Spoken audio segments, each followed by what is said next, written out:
ഇതെവിടെയാ സർപ്പംപാട്ട്? വയലിനക്കരെ. ഇന്നേക്ക് 2 നാളായി. നാളെ അവസാനിക്കും. ഇനി വിളിപ്പിച്ച കാര്യം പറ. വിഷ്ണു, മനഃശക്തി കൊണ്ട് മാത്രം നേടാൻ കഴിയുന്ന ഒന്നല്ലിത്. അത്ര തന്നെ ആരോഗ്യവും വേണം. വളച്ചു കെട്ടാതെ കാര്യത്തിലേക്ക് വാ. പറയാന്ന് പറഞ്ഞ് കുറച്ചു നാളായി നിങ്ങൾ എന്നിട്ട് കളിപ്പിക്കുന്നു. എല്ലാത്തിനും അതിൻ്റെതായ സമയമുണ്ട്. എന്തെങ്കിലും ഒന്ന് വലുത് നേടണമെങ്കിൽ ക്ഷമ അത് അത്യാവശ്യം. പ്രത്യേകിച്ച് നിന്നെപ്പോലുള്ളൊരു കള്ളന്. അതെ, കാശിയിൽ കുംഭമേളയ്ക്ക് പോകുന്ന കാര്യമൊന്നുമല്ലല്ലോ ഇവിടെ പ്ലാൻ ചെയ്യുന്നത്. മോഷണമല്ലേ? നിങ്ങൾ വേഗം കാര്യം പറ. കാര്യം ഞാൻ വിശദീകരിക്കാം, നീ ശ്രദ്ധിച്ച് കേട്ടോളൂ.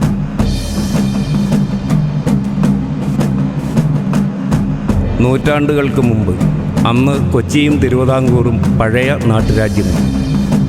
കേരള ചരിത്രത്തിലെ ഏറ്റവും പ്രഗത്ഭനായ രാജാവ് മാർത്താണ്ഡവർമ്മ തിരുവിതാംകൂർ ഭരിക്കുന്ന കാലം. രാജാവായ നാൾ മുതൽ അദ്ദേഹത്തിൻ്റെ ലക്ഷ്യം കൊച്ചി രാജ്യം കീഴ്പ്പെടുത്തി തിരുവിതാംകൂറിനോട് ചേർക്കണം. അങ്ങനെയിരിക്കെ ഒരിക്കൽ മാർത്താണ്ഡവർമ്മയുടെ നായർപ്പട കൊച്ചി ലക്ഷ്യമാക്കി നീങ്ങി. അതിർത്തി ഗ്രാമങ്ങൾ പലതും കീഴ്പ്പെടുത്തി അവർ മുന്നേറി. മാർത്താണ്ഡവർമ്മയെ ജയിക്കുക എന്നത് കൊച്ചി രാജ്യത്തിന് സ്വപ്നം കാണുക തന്നെ അസാധ്യം. തോൽവി മുന്നിൽ കണ്ട കൊച്ചിയിലെ ജനങ്ങൾ നായർപ്പടയെ ഭയന്ന് കയ്യിൽ കിട്ടിയതെല്ലാം എടുത്ത് വീടും സ്ഥലവും ഉപേക്ഷിച്ച് കാട് കയറുവാൻ തുടങ്ങി. നാട്ടുപ്രമാണിമാർ തങ്ങളുടെ സ്വർണവും പണവും കൊള്ളയടിക്കപ്പെടാതിരിക്കുവാൻ കാടുകളിലും ചതുപ്പുകളിലുമായി അവ ഒളിപ്പിച്ചു. സ്വർണം കുഴിച്ചിട്ട സ്ഥലങ്ങളിൽ പിന്നീട് മോഷണം നടക്കാതിരിക്കാൻ കുലദൈവങ്ങളെ പ്രതിഷ്ഠിച്ചു. ശക്തി കൂടിയ പൂജകളും നടത്തിപ്പോന്നു. പിന്നീട് അവർക്ക് ശത്രുവായി വന്നത് മാർത്താണ്ഡവർമ്മയെപ്പോലുള്ള രാജാക്കന്മാരായിരുന്നില്ല. വർഷാവർഷം പെയ്തു പോന്ന ശക്തമായ മഴയും വെള്ളപ്പൊക്കവും ആ പ്രദേശങ്ങളെ വാസയോഗ്യമല്ലാതാക്കി. ജനങ്ങൾ ഉയരമുള്ള പ്രദേശങ്ങളിലേക്ക് കുടിയേറി പാർത്തു. ഓരോ വേനലിലും പൂജയ്ക്കായി തിരിച്ചെത്തുന്ന കുടുംബക്കാർക്ക് പക്ഷേ ഒരു കൊല്ലം പെരിയാറിലുണ്ടായ വലിയ വെള്ളപ്പൊക്കം മൂലം അടയാളം പോലും തിരിച്ചറിയാനാവാത്ത വിധം തങ്ങളുടെ കാവും സ്വത്തുമെല്ലാം നഷ്ടമായി. കാലങ്ങൾ കഴിഞ്ഞെങ്കിലും അവിടെ കുടിയിരിക്കുന്ന ശക്തികൾ ഇപ്പോഴും ആ കാവുകൾ സംരക്ഷിച്ചു പോരുന്നു. അങ്ങനെയുള്ള ഒരു പഴയ കാവിനെപ്പറ്റിയും അവിടെ ആരാലും തിരിച്ചറിയപ്പെടാതെ കിടക്കുന്ന നിധിയെപ്പറ്റിയും പറയുവാനാണ് ഞാൻ നിന്നെ വിളിപ്പിച്ചത്. കഥയെല്ലാം കൊള്ളാം. സാധനം അവിടെ ഇപ്പോഴും ഉണ്ടെന്നെന്താ ഉറപ്പ്? അവിടെ കുടിയിരിക്കുന്ന ശക്തികൾ ചെറുതല്ല വിഷ്ണു. ആ നിധിയെടുക്കാൻ ശ്രമിച്ച് അപകടം വരുത്തിവെച്ച പലരെയും എനിക്കറിയാം. ആ കാവിൻ്റെ അവകാശികൾക്കല്ലാതെ മറ്റാർക്കും അതിൻ്റെ അവിടെ ഒന്നും എടുക്കുവാൻ സാധിക്കില്ല. മറ്റാരെങ്കിലും അത് എടുക്കുവാൻ ശ്രമിച്ചാൽ മരണമായിരിക്കും ഫലം. എന്നിട്ട് ഞാനത് പോയി കക്കണം. ചാകാൻ വേറെ എത്രയോ വഴികളുണ്ട്. ധൃതി കൂട്ടാതെ അപകടമൊന്നും സംഭവിക്കാതെ ആ നിധി അവിടെ നിന്ന് എടുക്കുവാൻ സാധിക്കും. എങ്ങനെ? ആഭിചാരം. ആഭിചാരമോ? അതെ, ആഭിചാരം തന്നെ. അവിടെ കുടിയിരിക്കുന്ന ശക്തികളെ കീഴ്പ്പെടുത്തുവാൻ അത് തന്നെ ഉത്തമം. ഞാനിതിലെന്താ ചെയ്യേണ്ടത്? നീ എനിക്ക് വേണ്ടി അവിടേക്ക് യാത്ര തിരിക്കണം. അടയാളങ്ങൾ ഞാൻ നൽകാം. കിട്ടുന്നത് പപ്പാതി.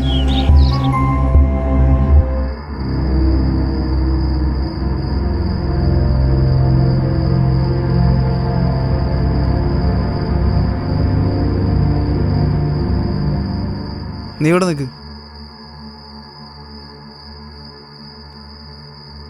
ഓം ഐ ക്രീം ഭഗവതി പദകളി നമഃ.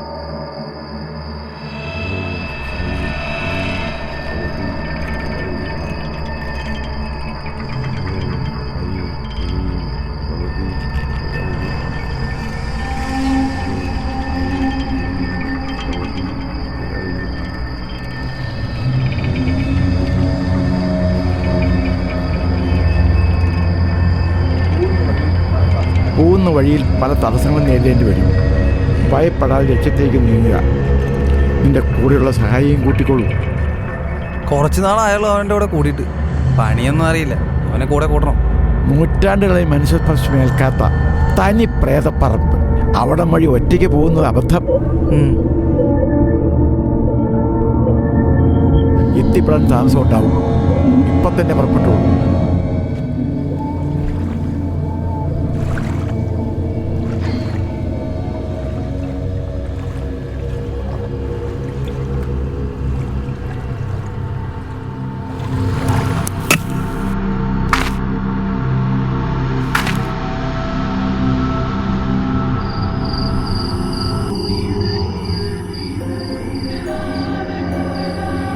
ചേട്ടാ ഈ റാന്തൽ കിട്ടും. നീ ആ ടോർച്ച് കളിക്കും. എന്തിനു കിട്ടത്? കണ്ടിട്ട് പേടിയാവും. നീ മിണ്ടാതെ കൂടെ വാ.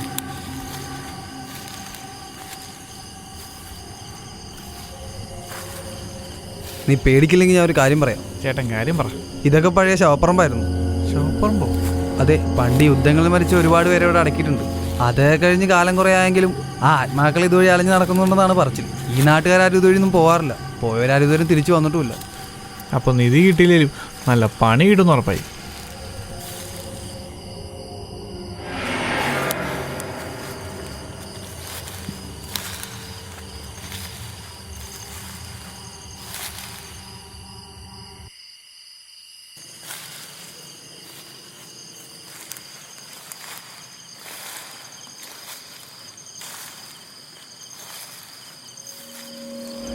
ചേട്ടാ അവിടെ നീ ആ ടോർച്ചിങ് തന്നെ.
Mama Bhumi, Bagar Kachile.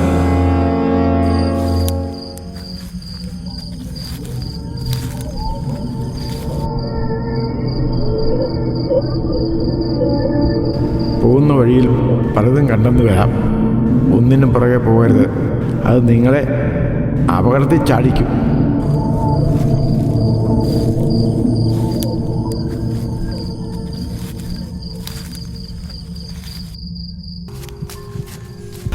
ചേട്ടാ അവിടെ അവിടെ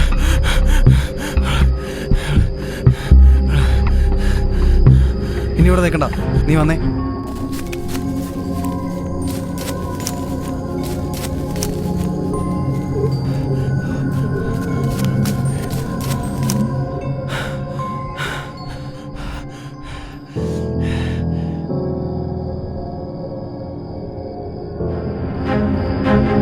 നീ ആ പിക്കസിങ് താ.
ഈ നാട്ടിൽ വിഷ്ണു എന്ന പേരിലൊരു മോഷ്ടാവുണ്ട്.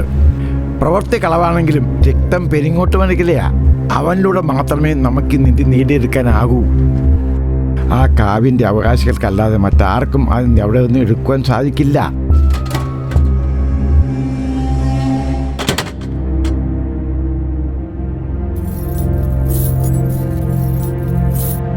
മുത്തച്ഛ, മദ്രാസിലൊരു കൂട്ടുകാരുണ്ട്. ഇത് വിൽക്കുന്ന കാര്യങ്ങൾ തരപ്പെട്ട് തരും. എല്ലാം നോക്കി കഴിഞ്ഞാൽ തിരിച്ചു വരാം. അപ്പൊ വിഷ്ണു തീർന്നെന്നാ തോന്നണേ. തിരിച്ചെത്തരുത്. എത്തിയാലെല്ലാം കഴിഞ്ഞൊന്ന് കൂട്ടിയാൽ മതി. അതിന് ചാൻസ് ഇല്ല. ആയത്തടിക്ക് ബോധം പോയി, പിന്നെ വീണത് പുഴയിലേക്ക്. എന്നാ നല്ലത്. നാളത്തെ തീവണ്ടിക്ക് തന്നെ പുറപ്പെട്ടുള്ളൂ.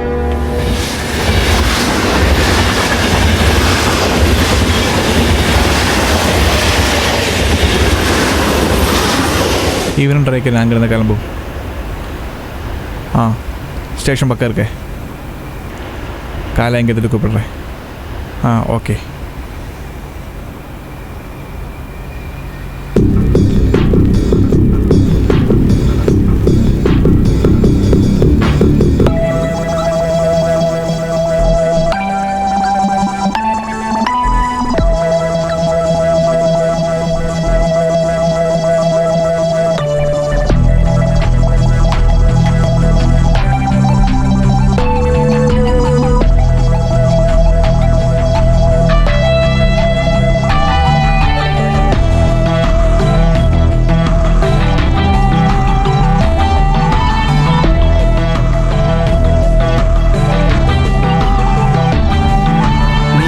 കാലുകുത്തിയ ദിവസം നീ ആരാണെന്നും എന്താണെന്നും ഞാൻ മനസ്സിലാക്കിയതാ.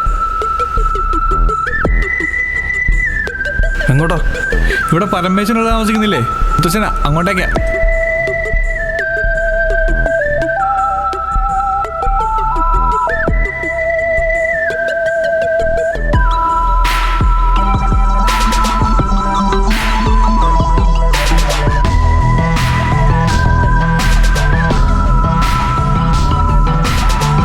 പിന്നെ മോഷണം പഠിക്കണമെന്നും പറഞ്ഞ് നീ എൻ്റെ കൂടെ കൂടി. ചതി മനസ്സിലായിക്കൊണ്ട് തന്നെയാ കൂടെ കൂട്ടിയത്. കാർന്നോരുടെയും കൊച്ചുമോൻ്റെയും കളി എന്താണെന്ന് അറിയാൻ മാത്രം. മോഷണം അത് ഒറ്റയ്ക്ക് ചെയ്ത ശീലമുള്ളൂ. കക്കാനും അത് വിൽക്കാനും പങ്കാളിയെ ആവശ്യമില്ല. കിളവൻ നിധിയിരിക്കുന്ന സ്ഥലത്തിൻ്റെ അടയാളം പറഞ്ഞ ദിവസം തന്നെ ഞാനതങ്ങ് പോയി കട്ടു.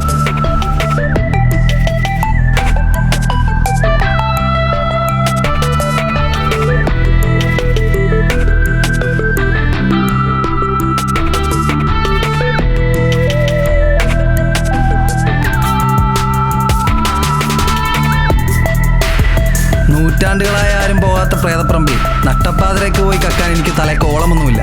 പിന്നെ നീ തൂക്കിക്കൊണ്ടുവന്ന ബാഗിൽ ഞാൻ നിറച്ച മുക്കുകൊണ്ടങ്ങളാ, തനി മുക്കുകൊണ്ടങ്ങൾ.